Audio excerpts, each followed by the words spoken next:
Okay, I want you to picture this scene on November 8th, 2022. Welcome to The Explainer, by the way. Imagine thousands of people are opening up the FTX app on their phones to do something incredibly simple, right? Just withdraw their own money. For years, this platform looked like the absolute safest fortress in the entire crypto industry. But on that specific day, the withdraw button wasn't a doorway to their savings anymore. Actually, it was a total dead end. Requests stalled, the screen froze, and as you can imagine, utter panic set in. The sheer scale of the illusion here is just staggering. $32 billion. I mean, think about that number. Just 9 months prior to that frozen withdrawal button, FTX was awarded this massive valuation. And we're not talking about monopoly money here. This valuation was handed down by some of the most prestigious, well-known institutional investors and venture capital firms in traditional finance. Basically, it acted as this giant public certificate of credibility. But the very second those withdrawals stopped, that credibility completely evaporated. Rumors started spreading across social media infinitely faster than the company could possibly answer them. In literally a matter of hours, digital fear transformed into a catastrophic modern-day bank run. Customers weren't sitting around waiting for some official press release. They were watching screenshots of stuck transactions go viral, and they were racing to get their money out. So it brings us to the central mystery of this whole thing. How does a $32 billion empire collapse in just 9 days? The answer is absolutely fascinating. Because, well, it wasn't triggered by a sudden catastrophic bad trade. It wasn't just one unlucky week. It was a hidden rot that had actually started years earlier, baked right into the very foundation of the company. Section 1. Building the crypto empire. To really understand the collapse, we have to look at the illusion they built.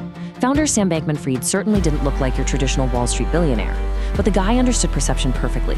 He surrounded himself with celebrity endorsements, widespread political influence, and this luxury image, all while heavily promoting a philosophy of effective altruism.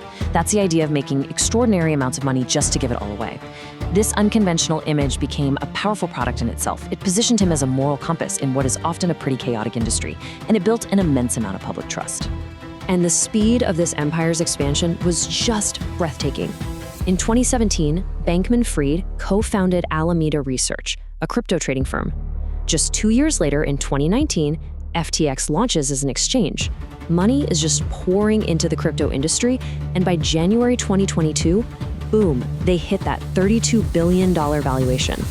Later, when the broader crypto market crashed, FTX even started bailing out other failing companies, which really cemented the public perception that Bankman-Fried was a financial genius and crypto's undisputed white knight. Now, publicly, FTX and Alameda were strictly separate entities. An exchange like FTX is supposed to be a neutral marketplace. It protects customer assets and applies the rules fairly to everyone. A trading firm like Alameda, however, exists to take heavy risks for profit. When you start blurring the lines between these two, you turn a neutral marketplace into a rigged casino where the house is secretly the biggest player at the table. Which brings us to Section 2, the secret backdoor. Beneath this automated mathematical perfection they sold to the public, investigators uncovered the hidden mechanics of a massive fraud. See, FTX aggressively advertised its highly sophisticated risk system. It was supposedly designed to automatically liquidate the positions of any trader who borrowed too much and started losing money. Sounded mathematically perfect, totally impartial, right?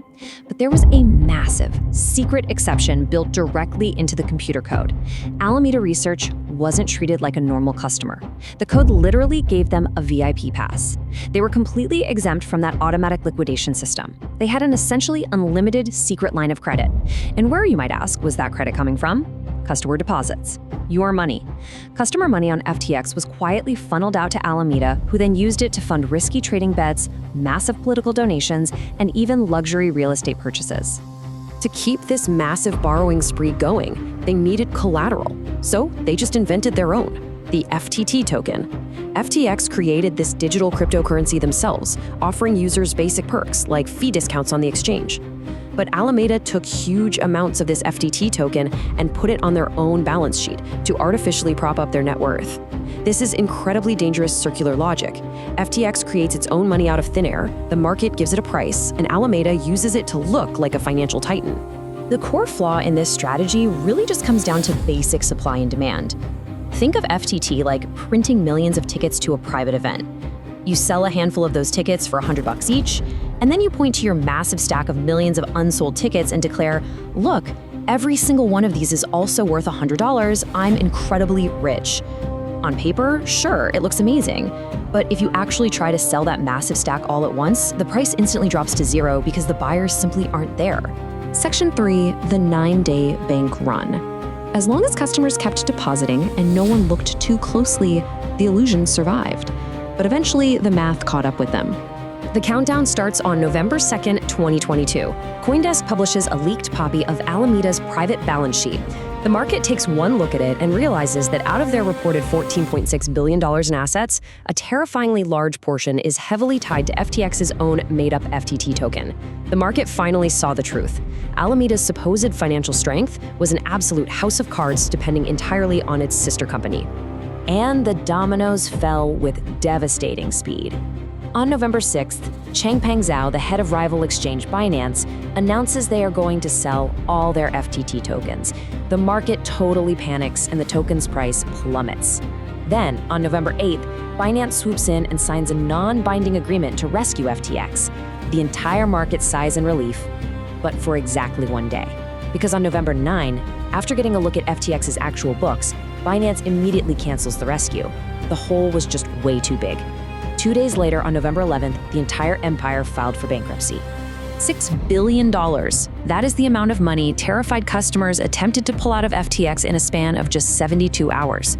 When everyone tries to leave a burning building at the exact same time, you face the ultimate test of a financial platform. Do you actually have the liquid assets to pay your customers? FTX simply did not.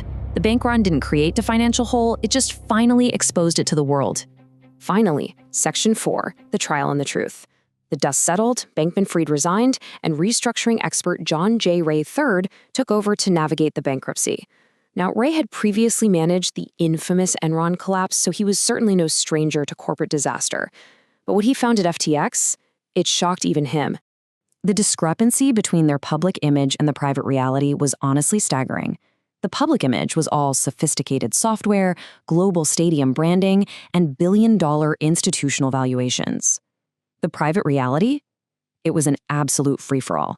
I mean, corporate payments for employee real estate were being approved via chat messages using personalized emojis. There was no centralized cash management. There was no independent board oversight. Behind the polished technology, they literally had worse accounting controls than your average local small business. When all this evidence went to trial, the verdict was swift and devastating. In November 2023, a jury found Sam Bankman-Fried guilty on 7 criminal counts, including wire fraud and conspiracy. Fast forward to March 2024, he was sentenced to 25 years in federal prison and ordered to forfeit more than $11 billion. The trial proved once and for all that this wasn't an accident. It wasn't an innocent accounting error. These were age-old financial crimes simply hiding behind the shiny illusion of new technology. As for the customers left in the wake, the bankruptcy recovery process remains active. The next scheduled distribution is slated for July 31st, 2026. And investigators have actually managed to recover substantial assets over the years by tracing digital funds and selling off investments. But it is so important to remember this. Recovering money long after a crash does not mean the original business was healthy or safe. It just means litigation and rising crypto prices have managed to salvage some value for the victims, years after they were locked out of their life savings. FTX reached a $32 billion valuation fueled by greed, celebrity influence, and the illusion of absolute genius. But 9 days was all it took to show that the entire empire depended on something incredibly fragile: confidence. As we've explored in this explainer, you can never, ever replace basic transparency and strict governance with fancy technology. It takes years to build trust, but as we saw, it takes just one frozen withdrawal button to destroy it all. So what happens when a financial empire controls its own rules? Well, now we know.